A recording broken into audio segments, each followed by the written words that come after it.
In giving consideration to this presentation today, it's been a most interesting experience. Generally, it all comes together quite quickly. I've done this many times over.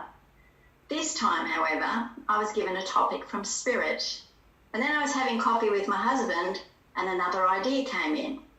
And this kept happening a few times throughout the day. And when I tried to put it together, the words just wouldn't flow. I felt like I was all over the place. And then finally, I had the realization that this was exactly what I was being guided to do. I just had to go with it until the whole picture presented. And life is very much like that at times. We don't always get what we want instantly. We just have to be patient and trust.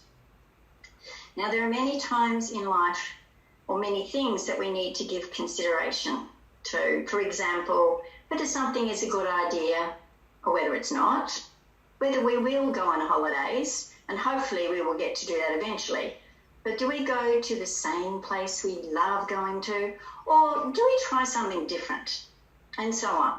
Every day we are giving consideration to so many things within our physical reality.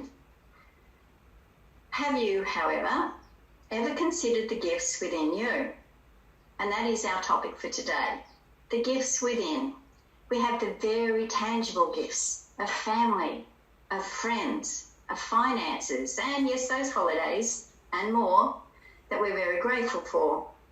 But it's the intangible that we quite often dismiss when we find ourselves perhaps a little bit annoyed, frustrated, or where we may be finding ourselves asking, why me, God, when life doesn't work out the way we want it to? Or we find ourselves in situations where we really just don't want to be. Life's the most trustworthy friend, though it may not seem like it at times. And the gifts that we are referring to today are the God-given attributes, ours by divine birthright. Now, our connection to Spirit and our intuition are foremost. Absolutely. We need to trust that and follow what we're being given. But we have so many others that we can tap into that makes our journey one of grace, joy, freedom, and so much more. Now, there's so many different directions that we could go into with this today, but this is what I have been guided to share with you. This journey we're all on really begins with the gift of understanding, in knowing who it is we truly are and the purpose of life. Most of us know we are a divine being, but as spiritualists, we are truly blessed because we know this. And in our knowing, even though life presents us with challenging experiences at times, we can really learn to relax, to trust nothing is by chance, and that everything does really happen for a higher purpose. There's certainly no denying that life as we know it has changed dramatically. But regardless of the outer external physical conditions, we can all still be at peace and be grateful for the good and the not so good. The seventh principle that Carol was referring to earlier, that eternal progress is open to every soul who chooses to walk the pathway, is very relevant.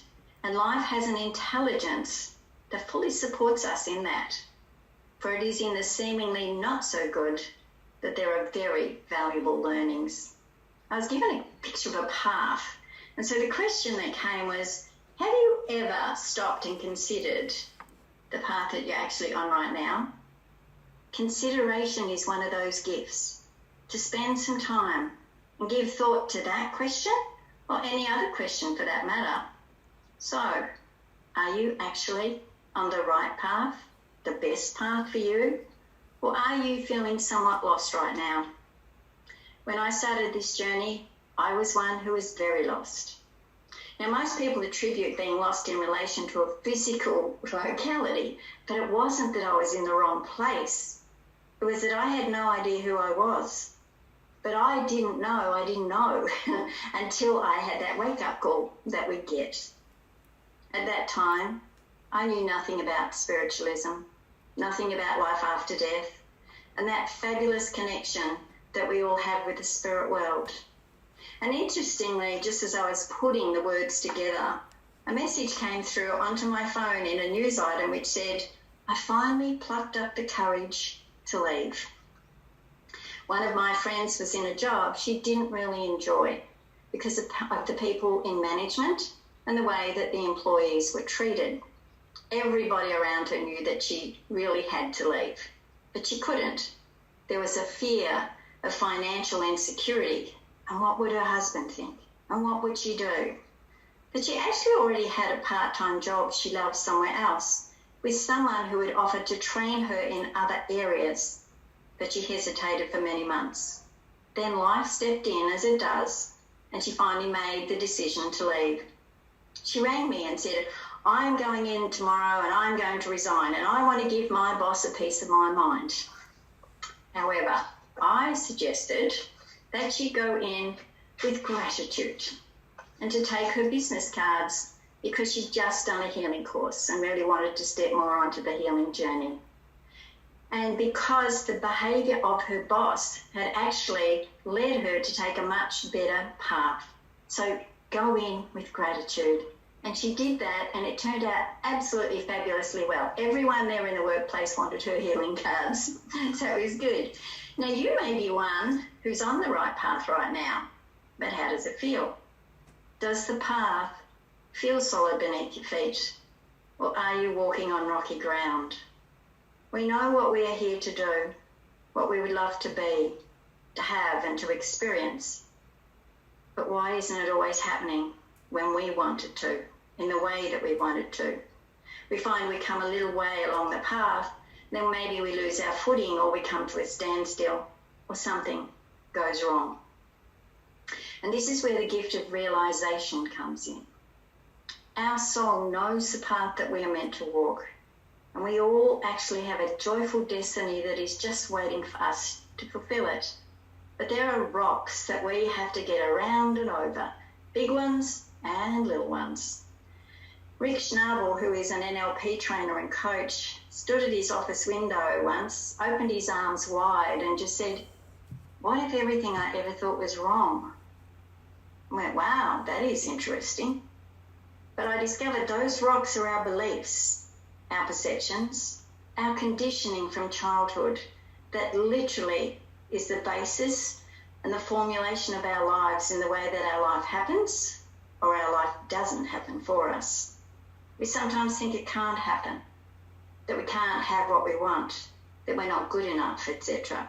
All those limiting beliefs we have about self and about life that stops us from doing what we know we would absolutely love to do, or that our soul is prompting us to do.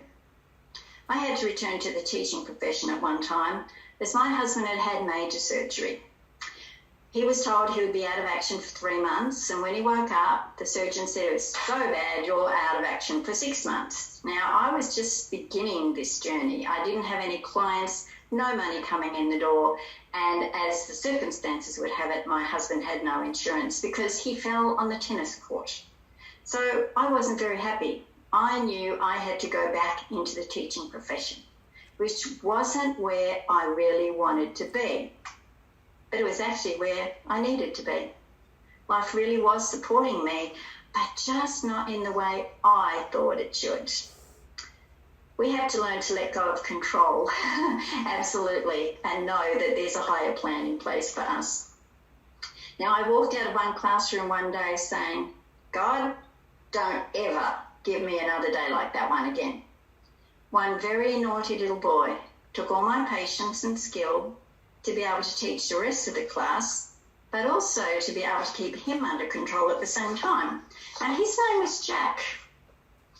Now, when you have something to learn, you watch life kick into gear. So God did give me another day like that. The very next day, because it's always instantaneous how the lessons come to us and the learning. A different school, a different class, and another very naughty little boy, whose name was, you got it was a Jack. That was a wow, and I knew, even though I hadn't been on this journey very long, that there had to be a message in that somewhere. So I took myself off to someone who could help me. And I discovered that I had a belief that going back to teaching was going to be hard. And so I got what I thought, and that's what happens in life. But because of that aha moment that I had, there was an immediate change in my circumstances, and everything just flowed after that. I had the best time, and I was offered a number of jobs, but I very gratefully said no, thank you. How often in life do we accept something without questioning? Because someone has the training, the expertise, and we accept that they must know what it is that they're doing, and the guidance that they're giving is the best for us. But may I suggest, the gift of non-acceptance will serve you very well when an expert tells you there's nothing you can do, or she'll be right, or you'll never get the answer. Many years ago, I had a medical condition. It wasn't anything too difficult, but my right eye was giving me a problem. It would get all red and bloodshot. And after some investigations, the specialist who couldn't find the source of the problem told me, just do what I do. Use eye drops for the rest of your life. Well, what did I do? The gift of non-acceptance. I walked out of his office going, no way, Jose. I am going to find the answer. Now, it did take me a few years, but I got it. After extensive testing, I am very sensitive to chemicals. And my right eye, only that one eye, reacts very instantaneously to fumes and fragrances that are in the air. It was so simple, and I trusted that I would find it. And the universe was there to guide me and fully support me in amazing ways. So be aware of that gift that you have, because you have your intuition as well too, that will tell you when what you are being given is so not right, and you will find a way, or you'll find someone who can help you find the way. So we come to the gift of possibility. We wish for you to accept this, even in the face of thinking that something can't happen, or I don't have the money, or I can't find the answer. Know that anything is possible. You just haven't found the way yet. Many of you I was given, many of you here today have gifts to share with the world, that you are meant to share with the world. So consider your thoughts, listen, pay attention, and know that God has given you all you need to fulfill what you are being called to do, and that you are being fully supported. We move on. In doing that, discernment is a great gift to have. Everything around us is energy, and as energy-sensing beings, we can be affected by what is surrounding us and what we're drawing to us. When I first learned that I could help people, I was so keen, eager, enthusiastic, which I still am, but it was early days. So I just opened my arms wide because I was going to heal the world. Did that work? No. I had to understand we are all on different wavelengths to others around us. And so others around us may not be open to what we are so keen to share, or they're not ready to receive what it is that we have to share. It's all a part of our development in knowing who it is we are and who it is that we are meant to serve. Spirit will give me the words, you've got to know when to hold them. And when I hear those words, I know I have to take a look at where I am, where I am not putting that discernment into place. For those of us on this journey, each of you here, you are not here by chance. We're all very good at giving. We so want to keep giving, but it doesn't always work out as we would hope it to be, because we need to have the discernment of who and where we are sharing our gifts with. Discernment is very important. Knowing the who, the what, the where, and the why, and the when. And added to that, in addition, is the discernment for yourself. In closing your door on the world at times, so that you can focus on time for your dreams to come into being. We are all great, as I said, at giving to others, but we need to give time for self as well. So where is discernment necessary for you right now? And what would you need to do to create space, time, and freedom to follow through on that? And we wish for you to acknowledge there is much wisdom here, so much. And as I look at all your beautiful faces on the screen, as I connect to so many of you, this is a gift. that needs to be shared with the world, and the time for sharing the wisdom for spirit and for you to put pen to paper. And so I would like to, if I may, I'm just looking at my time frame here. Yep, got a few more minutes. So if I may, I would like to come to a couple of you to just share some other gifts, if that's okay. We won't put Carol under stress by asking to put you up on the big screen. You don't need to unmute, but just give me a nod if this is making sense to you. So first of all, I was really drawn to... when we began, I got about being patient and to trust the process. What Spirit is giving me is that there is still so much more work for you to be doing. You know it, you feel it within you, but it's like there is just so much here. Where do I start? How do I do it? And Spirit are just wanting you to take a step back and just look and go to where you're being drawn to first. Now, you're really, really such a fabulous medium, and there is so much more here that you can be teaching other people in a bigger way, are the words that Spirit want to say to you. So can I leave that gift with you, the gift of really just stepping back and trusting and looking. All right, I'll leave that with you. Thank you.